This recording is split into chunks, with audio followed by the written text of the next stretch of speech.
Okay, so it's not so fireside-y. The fire's over there. It's not even on. Yoda's back. I actually gave him a haircut. I don't like dogs in sweaters and things. Well, I mean, I like the dogs, but I don't like them to be in clothes. But I cut his hair too short today. It's actually very, very short for a Maltese. There he is. And so I thought I'd put him in a sweater so that he wouldn't get cold. It's like super cold outside, like 15 degrees. So he needs a sweater. Anyway, so this is a discussion about should aspiring writers review books, or should reviewers attempt to write.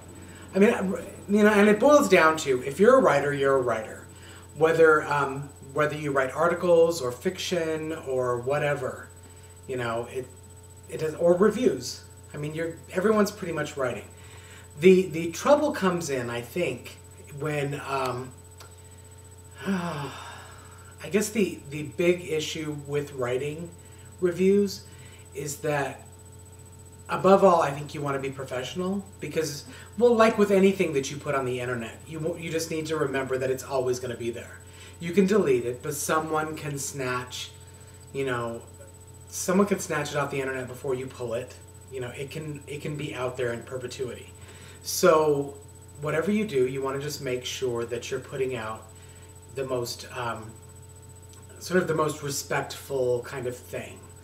So I've been writing for 6 years now, and when I first started blogging, I used to do reviews weekly, because my reading has slowed down dramatically since then, but I used to do reviews weekly, and a couple of my first reviews were very, very like snarky, and most of my stuff was really snarky, which means really sarcastic and kind of funny, and if something I didn't like, I would always make fun of it. I always made fun of stuff I didn't like, or when bad stuff happened to me, I made fun of it.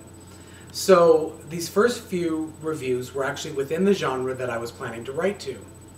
Now, when I finished my book and started going out there, I realized that, you know, I was actually going to meet these people that I had done these bad reviews on. And, you know, after you write, and for those of you who are writers out there, after you're published, one of the big things is that you have a tendency to sort of gauge the public sort of feedback on your book based on these like Amazon reviews or Goodreads reviews and things like that. And people can be really harsh. So, you know, I mean, it's not unheard of for a writer to set up a Google alert so that whenever their name pops up, you know, it shows up in their mailbox.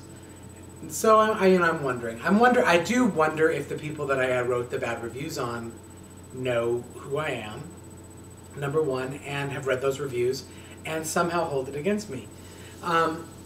This topic actually has come up, I think it came up early January was when this started. And I know that because my critique partner was part of the initial discussion on it. And it happened on Twitter, and then it was sort of elucidated on her blog.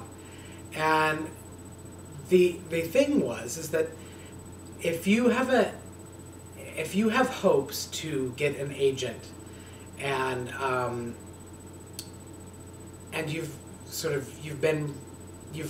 made fun of, or I'm not talking about people who've done like serious, you know, thoughtful critiques of books, or just reviewed books for fun or whatever. I'm talking about people who have gone after books and called them just like crap, or called out the author or whatever, and, you know, said they must be high, or you know, sort of general stuff like that. And, you know, I haven't seen a lot of that on from YouTubers either, but, you know, there's a chance, and it's a pretty good one, that if you go after an agent, your agent's going to look at your blog, your YouTube channel, all of that stuff, and go through it. If you, for some reason, have talked crap, you know, and I'm not talking about reviews at this point, I'm just talking about being generally negative about one of those agents' clients, there's a good chance that they're not going to take you on as a client strictly because of your behavior. That's not to say that reviewers can't get agents, you know, even if they've given bad reviews. It's just a matter of whether or not you've put sort of a respectful spin on it, on the review itself.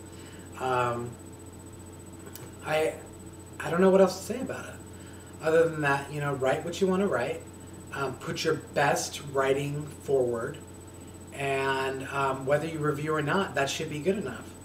And just be conscious that everything you put on the internet is there for good. Yeah, don't say anything that you wouldn't want to be brought back to you. That's sort of the big takeaway from this question. So that's it.